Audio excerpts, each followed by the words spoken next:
सुबह का वक्त था।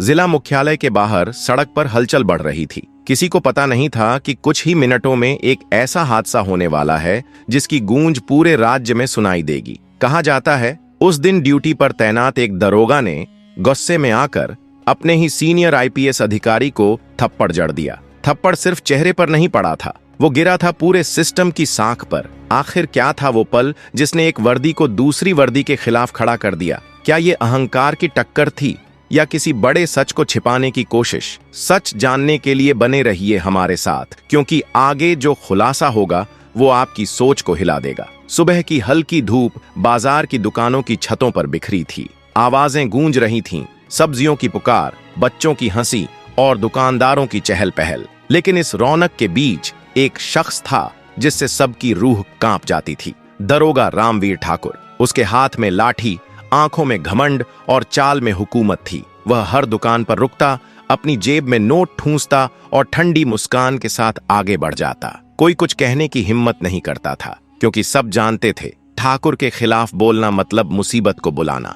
लेकिन किस्मत के खेल निराले होते हैं। उसी बाजार के कोने में एक छोटी सी चाय की दुकान के पास एक साधारण सी युवती बैठी थी। ढीला ढाला सूट, बाल पीछे बंधे और सामने रखी कप में चाय की भाप उठ रही थी। लोग समझे कोई आम लड़की है, लेकिन उन्हें क्या पता वह कोई और नहीं बल्कि आईपीएस अधिकारी सिया रंधावा थी। वह बिना वर्दी इलाके की हकीकत देखने निकली थी, यह जानने कि उसके मातहत ईमानदारी से काम कर रहे हैं या नहीं। सिया ने दूर से देखा, दरोगा ठाकुर दुकानदारों से पैसों की जबरन वसूली कर रहा था। उसकी आंखें ठंडी पड़ गईं। उसने धीरे से मोबाइल निकाला और सब रिकॉर्ड कर लिया। अगले ही पल उसने तय कर लिया, अब नहीं, इस आदमी की अकड़ तोड़नी ही होगी। अगली सुबह वही बाजार, वही जगह, पर माहौल कुछ बदला हुआ था। एक नया गोलगप्पे का ठेला लगा था, लाल कपड़े से ढका, और पीछे खड़ी वही लड़की थी, सिर पर दुपट्टा, हाथों में दस्ताने और चेहरा उतना ही शांत। कोई नहीं जानता था कि गोलगप्पे बेचने वाली यह लड़की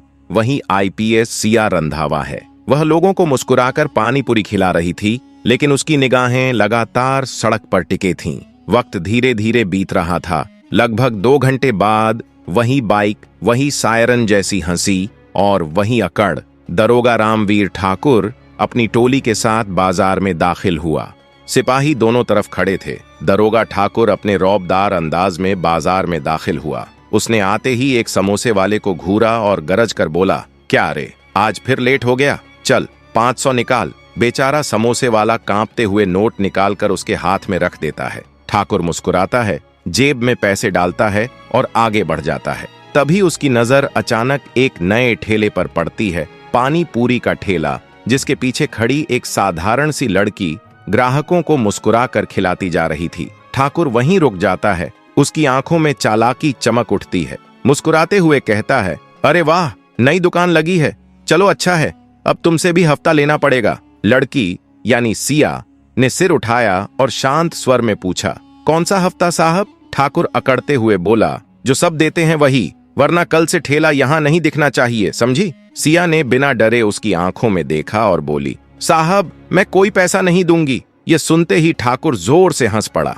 ओहो, बड़ी तेज जुबान है तेरी, लगता है नई नई आई है बाजार में। ज्यादा चालाकी मत दिखा, वरना ठेला उलट दूंगा। सिया चुप रही, लेकिन उसकी आंखों में एक अडिग चुनौती थी, ऐसी जो किसी आम इंसान में नहीं होती। ठाकुर का चेहरा गुस्से से तमतमा गया। उसने ठेले पर जोर से हाथ मारा और गरज कर कहा, निकाल पैसे। सिया ने फिर साफ शब्दों में मना कर दिया। बस इतना सुनते ही ठाकुर बौखला गया। उसने गुस्से में आकर सिया के गाल पर एक जोरदार थप्पड़ जड़ दिया। आवाज इतनी तेज थी कि पूरा बाजार थम गया। लोग सन्न खड़े रहे, किसी की हिम्मत नहीं हुई कुछ कहने की। कुछ पल के लिए पूरे बाजार में गहरी खामोशी छा गई, और उसी खामोशी में दरोगा ठाकुर की बर्बादी की कहानी शुरू हो गई। सिया ने गुस्से में कहा, दरोगा साहब, इस थप्पड़ का हिसाब तो होकर ही रहेगा। ठाकुर हंस पड़ा और बोला, जा जा, तेरे से जो होता है कर ले। इतना कहकर वह वहां से निकल गया। सिया की आंखों में गुस्सा था, लेकिन चेहरे पर अब भी अजीब सी शांति थी, एक तूफान जो अंदर से उठ चुका था।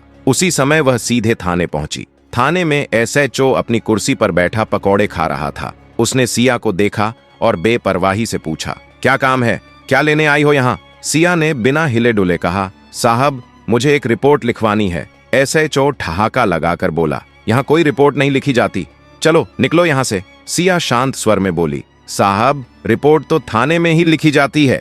एसएचओ ने मेज पर रखी चाय का घूंट लिया और ताने भरे लहजे में बोला, मैंने कहा ना, यहाँ कोई रिपोर्ट नहीं लिखी जाती। अगर रिपोर्ट लिखवानी है तो 5,000 लगेंगे, है तो दो, वरना रास्ता नापो। सिया कुछ पल चुप रही, फिर बिना कुछ कहे अपने बैग से 5,000 रुपए निकाले और मेज पर रख दिए। एसएचओ मुस्कुराया, नोट उठाए और दराज में रखे। अब बताओ, उसने कहा, किसकी रिपोर्ट लिखवानी है? सिया ने सीधी नजरों से देखते हुए कहा, दरोगा ठाकुर। एसएचओ की मुस्कान पल भर में गायब हो गई। उसने कुर्सी सीधी की। क्या कहा तुमने? दरोगा ठाकुर? सिया ने दृढ़ आवाज में जवाब दिया। हाँ एसएचओ साहब, दरोगा ठाकुर। कल उसने बाजार में दुकानदारों से जबरन पैसे वसूले, मुझे धमकाया और थप्पड़ मारा।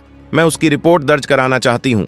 एसएचओ का चेहरा सख्त हो गया। उसने मेज पर हाथ पटका और गुर्राया, तुम जानती भी हो किसकी बात कर रही हो? दरोगा ठाकुर मेरे ही थाने का आदमी है, उसकी रिपोर्ट मैं नहीं लिख सकता। सिया ने गहरी सांस ली और दृढ़ स्वर में बोली, कानून सबके लिए बराबर होता है, चाहे वो दरोगा हो या एसएचओ। एसएचओ अब तमतमा उठा। ज्यादा दिमाग मत चला, वह चिल्लाया। ये कोई टीवी शो नहीं है कि जो चाहे रिपोर्ट लिखवा ले। यहाँ वही होता है जो हम चाहते हैं। सिया ने उसकी आंखों में देखा, बिना डरे, बिना झुके। अब खेल पलटने वाला था। सिया ने सख्त आवाज में कहा, साहब आपने रुपए ले लिए हैं, अब रिपोर्ट लिखनी पड़ेगी। एसएचओ अचानक कुर्सी से उठ खड़ा हुआ और गुस्से में गरजते हुए बोला, रुपए लिए हैं तो क्या हुआ? मैं उसकी रिपोर्ट नहीं लिखूंगा, समझी? और अगर ज्यादा जुबान चलाई तो 1 मिनट भी नहीं लगेगा तुझे अंदर करने में। सिया कुछ पल तक उसे देखती रही, बिना झिझक, बिना डर। फिर एक गहरी सांस ली। उसकी आंखों में अब वही ठंडापन था जो किसी सख्त अफसर की नजरों में होता है।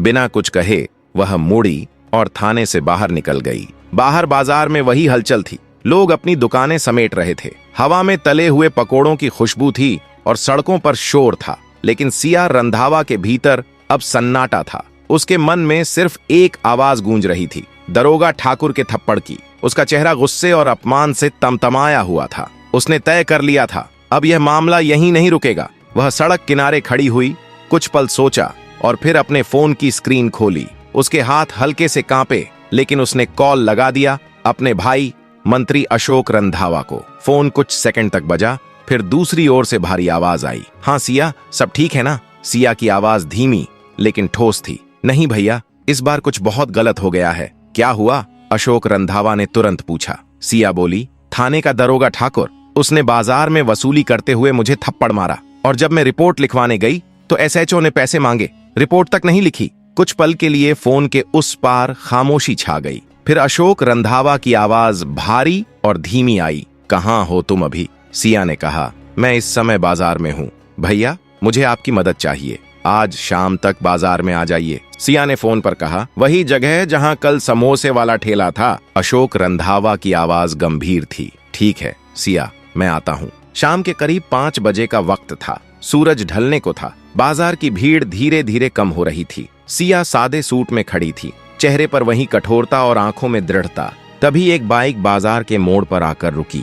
बाइक से उतरे मंत्री अशोक रंधावा, गले में दुपट्टा और आंखों में गुस्से की लकीरें। भीड़ ने उन्हें तुरंत पहचान लिया। लोग फुसफुसाने लगे, अरे मंत्री जी आ गए। सिया उनके पास गई, बोली, मंत्री जी, यही वह जगह है जहां दरोगा ठाकुर ने मुझे थप्पड़ मारा था। अशोक ने चारों ओर नजर दौड़ाई। बाजार में सन्नाटा फैल गया। दुकानदारों ने नजरें झुका लीं, कोई कुछ नहीं बोला। दोनों थाने की ओर बढ़े। अंदर वही डीलापन। सिपाही बातें कर रहे थे, फाइलें बिखरी थीं। लेकिन जैसे ही मंत्री रंधावा अंदर दाखिल हुए, पूरा थाना सन्न रह गया। एसएचओ तुरंत खड़ा हुआ, हाथ जोड़कर बोला, नमस्ते मंत्री जी, कैसे आना हुआ? अशोक ने ठंडे स्वर में कहा, आना तो बहुत पहले चाहिए था, लेकिन अब आया हूं देखने की यहाँ क्या हो रहा है। एसएचओ के चेहरे पर पसीना चमक रहा था। सिया आगे बढ़ी और बोली, साहब यही वो अधिकारी हैं जिन्होंने मुझसे 5,000 रुपए लेकर भी रिपोर्ट नहीं लिखी। एसएचओ हकलाया, साहब यह झूठ बोल रही है। अशोक की नजरें सख्त हो गईं।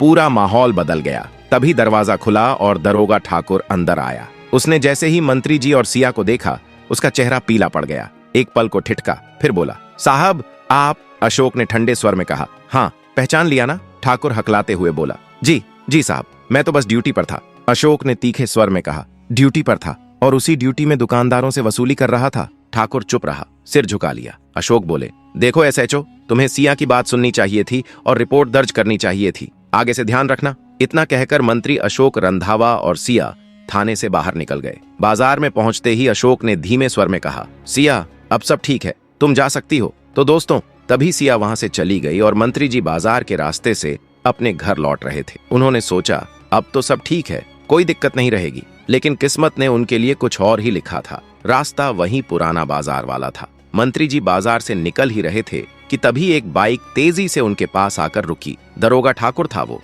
वही जिसे कुछ देर पहले थाने में फटकार पड़ी थी। उसने बाइक के हैंडल पर जोर से हाथ मारा और गरज कर बोला, बाइक रोको। मंत्री अशोक रंधावा ने सख्त लहजे में पूछा, क्या बात है ठाकुर? ठाकुर ने टोपी उतारी, आंखों में गुस्सा था। मंत्री जी, आपने आज थाने में मेरा तमाशा बना दिया। अशोक ने शांत स्वर में कहा, जो गलत करेगा उसे सजा मिलेगी। ठाकुर ठट्ठा कर हंसा, अब गलती मैं करूंगा। उसने सिपाहियों को इशारा किया। एक ने मंत्री की बाइक पर लात मारी, दूसरे ने उनकी कॉलर पकड़ी। अशोक गरजे, तू भूल रहा है, तू पुलिस में है। ठाकुर दांत पीसते बोला, अब दिखाऊंगा पुलिस का डर। और उसने मंत्री अशोक रंधावा के चेहरे पर जोरदार थप्पड़ मार दिया। पूरा बाजार सन्न रह गया। लोग वीडियो बनाने लगे, दुकानदारों ने शटर गिरा दिए। अशोक ने शांत पर कठोर स्वर में कहा, ठाकुर तेरा खेल ज्यादा देर नहीं चलेगा। ठाकुर हंसते हुए बोला, अब तो बस शुरू हुआ है। और सिपाहियों संग बाइक पर भाग निकला। मंत्री के चेहरे पर थप्पड़ का दर्द था, लेकिन आंखों में जलती आग अब बदले की कहानी लिखने को तैयार थी। उसी वक्त बाजार के दूसरे छोर पर आईपीएस सिया रंधावा सब्जियां खरीद रही थीं।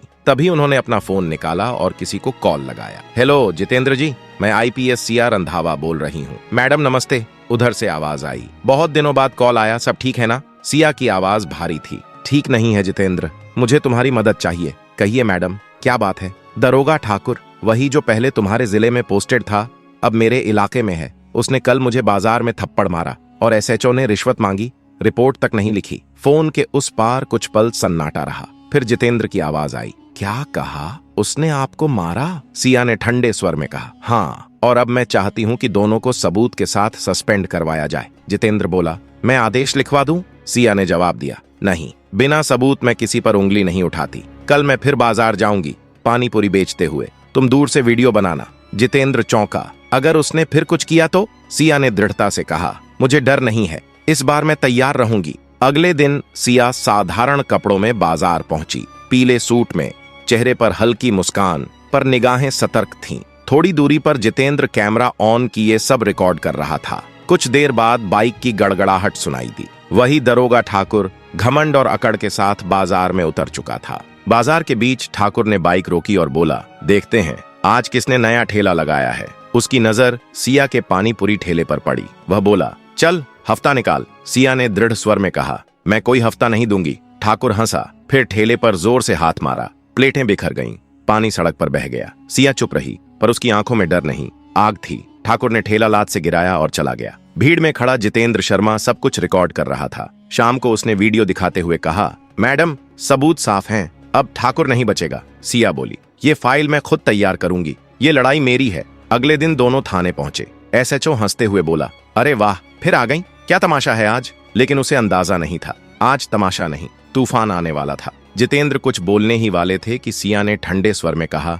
ये इंस्पेक्टर जितेंद्र शर्मा हैं और हमें बस अपने काम से मतलब है। एसएचओ हंसते हुए बोला, काम से मतलब? यहाँ सब यही कहते हैं। माहौल अचानक तनावपूर्ण हो गया। तभी उसने जितेंद्र की ओर इशारा कर कहा, तुम कौन हो? पत्रकार? चलो बाहर निकलो। सिया बिना झिझक डीजीपी ऑफिस का नंबर डायल कर चुकी थी और स्पीकर पर वही गहरी आवाज आई जिसका इंतजार पूरा थाने का दरबान कर रहा था। सिया ने ठंडे पर निर्णायक स्वर में सब बताया। साहब, एसएचओ ने रिश्वत मांगी और दरोगा ठाकुर ने मुझे भरे बाजार में थप्पड़ मारा। मेरे पास वीडियो सबूत हैं। कुछ ही देर में डीजीपी केशव सिंह थाने पहुंचे, वीडियो देखा और सख्त आदेश जारी किया, दोनों को तुरंत सस्पेंड किया जाता है। थाने में गूंजती खामोशी ने उस पल की गंभीरता बयां कर दी। यह सिर्फ एक थप्पड़ का मामला नहीं था, यह व्यवस्था में पनपी अनाचार और घमंड के खिलाफ एक ठोस जवाब था। और हाँ दोस्तों, यह कहानी मनोरंजन के उद्देश्य से बनाई गई है, पर इसका संदेश साफ है, जब भीड़ और बहादुरी मिलती है तो भ्रष्टि और दंभ को सजा मिलती है। ऐसे ही सच्चे साहसी अफसरों और जागरूक नागरिकों की जरूरत हर समाज को होती है। अगर आपको यह वीडियो पसंद आया हो तो एक लाइक बनता है, शेयर करें ताकि ऐसी कहानियां और लोगों तक पहुंचे। चैनल को सब्सक्राइब करें और बेल आइकन दबाना न भूलें ताकि अगला एपिसोड आप पहले देखें। कमेंट में बताइए आप इस सीन के बारे में क्या सोचते हैं। क्या आपने भी कभी ऐसी हिम्मत देखी है? ध्यान रहे, कहानी फिक्शन पर आधारित है और किसी वास्तविक व्यक्ति घटना से मेल खाना संयोग मात्र है। धन्यवाद। मिलते हैं अगली कहानी में, जहां सच्चाई फिर पर्दे पर सीने से टकराएगी। जय हिंद।